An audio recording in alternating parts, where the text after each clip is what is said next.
Sebelumnya, Menko Bidang Perekonomian Erlangga Hartarto mengatakan Indonesia akan melanjutkan negosiasi tarif dagang dengan Amerika Serikat dan diharapkan dapat meraih kesepakatan seperti Malaysia.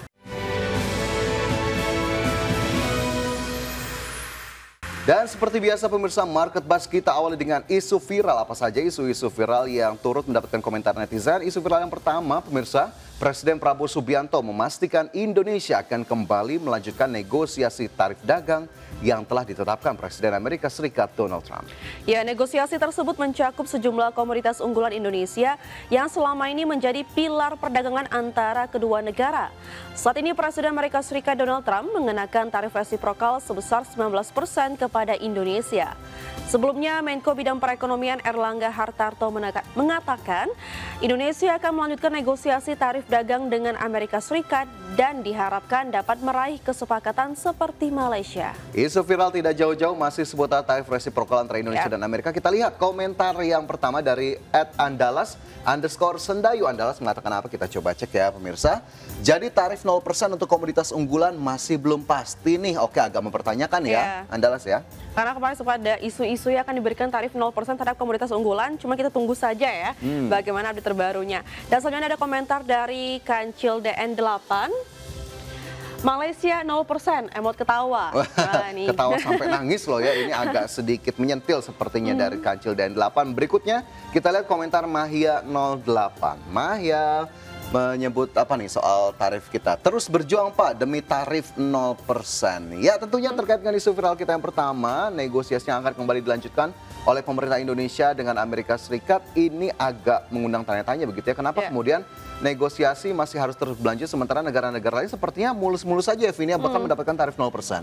Ya mungkin kita belum banyak bernegosiasi lebih lanjut kali ya seperti negara lain atau mungkin belum menemu win-win solutionnya, namun kita harapkan ke depannya Indonesia juga bisa mendapatkan tarif mungkin yang lebih rendah dari saat ini ya, sesuai dengan harapan pemerintah. Kompetitif begitu ya. Baik pemirsa, kita beralih ke isu viral lainnya di mana maskapai penerbangan Garuda Indonesia bersama Kementerian Perhubungan menyiapkan strategi agresif menjelang musim libur panjang Natal 2025 dan Tahun Baru 2026 melalui pemberian diskon tiket pesawat. Menteri Perhubungan Dudi Purwagandi mengatakan pemberian diskon tiket pesawat ini diharapkan mampu menjaga konektivitas antar daerah serta memastikan harga tiket tetap terjangkau saat permintaan meningkat. Penurunan tarif diterapkan untuk penerbangan 22 Desember 2025 hingga 10 Januari 2026 dengan periode pembelian 22 Oktober 2025 hingga 10 Januari 2026. Adapun potongan harga tiket pesawat berkisar 13 hingga 14% dari harga normal. Kebijakan ini merupakan langkah strategis untuk menjaga pertumbuhan ekonomi sesuai arahan Presiden Prabowo Subianto. Ya, kita lihat komentar yang pertama terkait isu viral yang kedua. Komentar pertama datang dari Ilen Sinaga. Semoga maskapai yang lain juga kasih diskon besar-besaran. Ya, ini memang diharapkan semua masyarakat ya menjelang libur Nataru, mungkin masyarakat banyak kembali kampung atau sekedar liburan. Memang jika ada diskon tiket pesawat ini sangat membantu ya. Ya, kita lihat ke komentar berikutnya dari Kias THV. Sekali lagi Kes mengatakan Jogja Jayapura bisa kali 2 juta dulu. Oke, karena memang cukup tinggi harga tiket ke Jayapura, bahkan bisa menyentuh 4 juta Vin di hari-hari biasa. Wah, memang cukup tinggi ya. Selanjutnya ada komentar dari Iki Z Purnama yang mengatakan diskonnya paling cuma turun 200.000. Ya, se-200 ribunya harus kita apresiasi begitu ya jika ada memang penurunan, dan mungkin war tiketnya nih sudah harus bisa dilakukan dari sekarang begitu ya. Kalau Vina sendiri biasanya di Natal dan Tahun Baru termasuk yang pulang kampung kah atau ke rumah kah atau justru liburan nih ke daerah lain? Pulang kampung sih Fajar biasanya karena ada momen libur dan juga kumpul keluarga ya. Jadi bisa pulang kampung karena juga di luar kota mungkin emang merasakan ya tiket sekarang memang cukup tinggi ya Fajar. Makin lama makin tinggi, jadi kalau ada diskon memang sangat membantu seperti perantau seperti saya ini ya. Oke, agar kemudian kalau tiketnya nggak kemahalan, tidak menggunakan fasilitas pinjaman-pinjaman gitu ya, sudah cukup dengan budget yang ada sehingga diskon yang diberikan ini tentunya kemudahan atau insentif dari pemerintah juga harus kita apresiasi ya. Kita harapkan ini bisa menjadi motor lah dari aktivitas masyarakat ataupun mungkin perekonomian di masa liburan Natal dan juga Tahun Baru.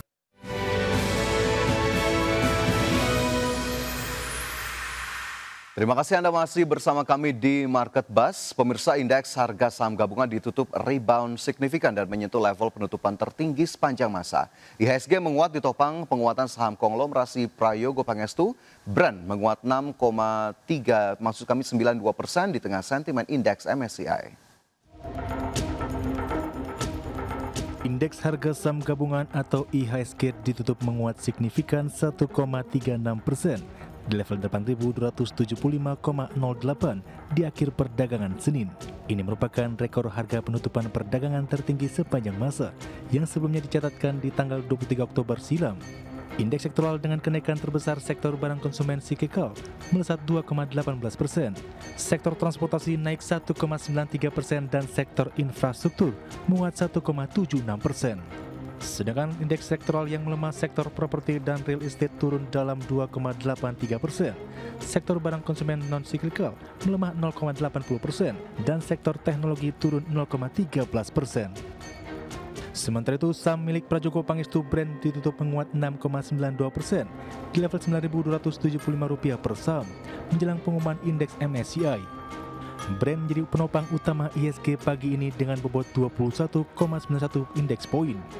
Sementara emiten lain yang ikut jadi penopang IHSG diantaranya saham BBCA ditutup menguat 1,47% di level Rp8.650 per saham.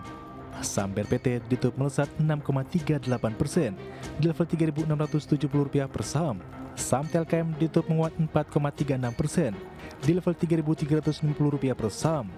Saham DSSA ditutup menguat 4,05% di level Rp88.000 per saham dan saham BBRI ditutup menguat 1,51% di level Rp4.040 per saham.